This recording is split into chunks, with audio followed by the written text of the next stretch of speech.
प्यारे बच्चों, मैं आपकी हिंदी विषय की अध्यापिका मधु मांडेल आज आपको हिंदी में पाठ 22 मैं श्रीमद् भगवद गीता हूँ पढ़ाने जा रही हूँ। आप इसे ध्यान से सुनिए और समझने का प्रयत्न कीजिए। मैं श्रीमद् भगवद गीता हूँ। मुझे गीता नाम से भी पहचाना जाता है। मैं विश्व की सर्वश्रेष्ठ कृतियों में श्रेष्ठ हूँ। मैं अपने संबंध में तुम सभी को संक्षेप में कुछ बतलाना चाहती हूँ। जानते हो मेरा जन्म कहाँ हुआ? मेरा जन्म किसी राज परिवार अथवा ऋषि आश्रम में नहीं हुआ, अपितु युद्ध भूमि में हुआ। वैसे ही जैसे श्री कृष्ण का जन्म कारागार में हुआ था। यह युद्ध भूमि कुरुक्षेत्र के नाम से प्रसिद्ध है, जो वर्तमान में हरियाणा राज्य में अब स्थित है। आज से लगभग 5000 वर्ष पूर्व कौरवों और पांडवों के बीच राज प्राप्ति के लिए युद्ध हुआ था। पांडव अपना अधिकार चाहते थे, जबकि कौरवों के पास सत्ता बल था। युद्ध भूमि में शोकमग्न खड़े अर्जुन को स्वधर्म का मार्ग बतलाने, उसे मोह तथा ज्ञान से मुक्त कराने के लिए श्री कृष्ण ने अर्जुन को ज्ञान युक्त उपदेश दिया।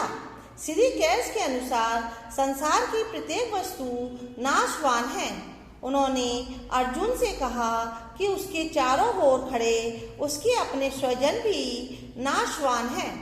गीता ने आसुरी स्वभाव के व्यक्ति को नापसंद किया है।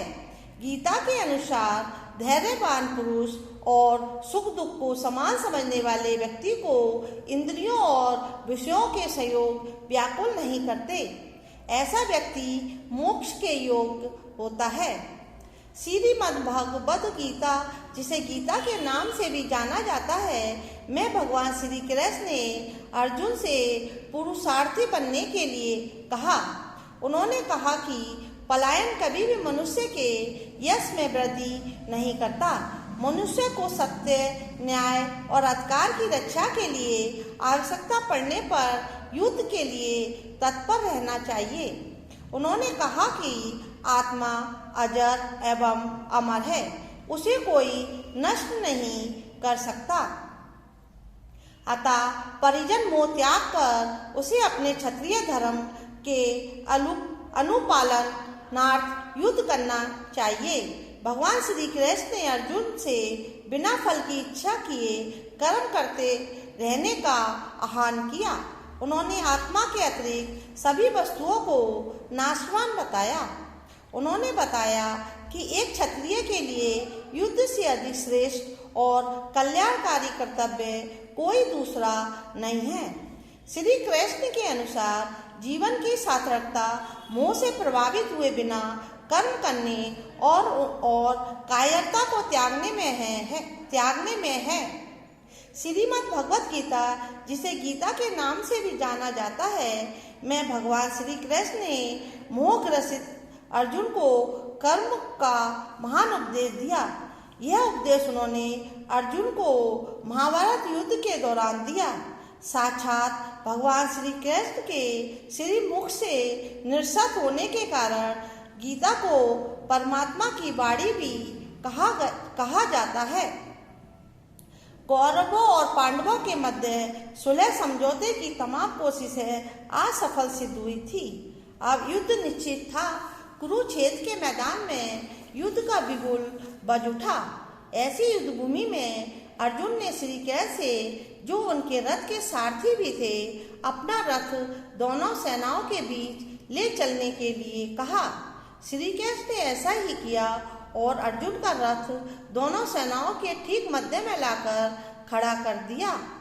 अर्जुन ने जब दोनों ओर मरने मारने को तैयार अपने सगे संबंधियों, परिवारजनों, प्रियजनों को खड़े देखा तो वह मोह पास में जकड़कर भ्रमित हो गया।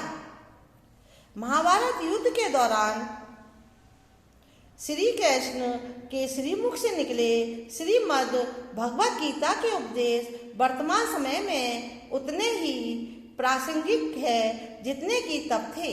आज भी न्याय अन्याय, धर्म अधर्म का युद्ध व्यक्ति के अंदर चल रहा है। स्वार्थ और आसुरी वृत्तियां आज भी समाज में संघर्ष, तनाव तथा भय पैदा करती रहती हैं।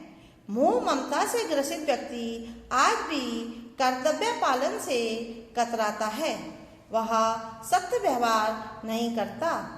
अतः वर्तमान समय में श्री मद् भगवत गीता की प्रासंगिकता स्पष्ट है। बच्चों, इससे संबंधित अभ्यास कार्य भेजा जा चुका है। उसे आप अपनी अभ्यास पुस्तिका में लिखिए और याद कीजिए। घर पर रहिए, सुरक्षित रहिए। धन्यवाद।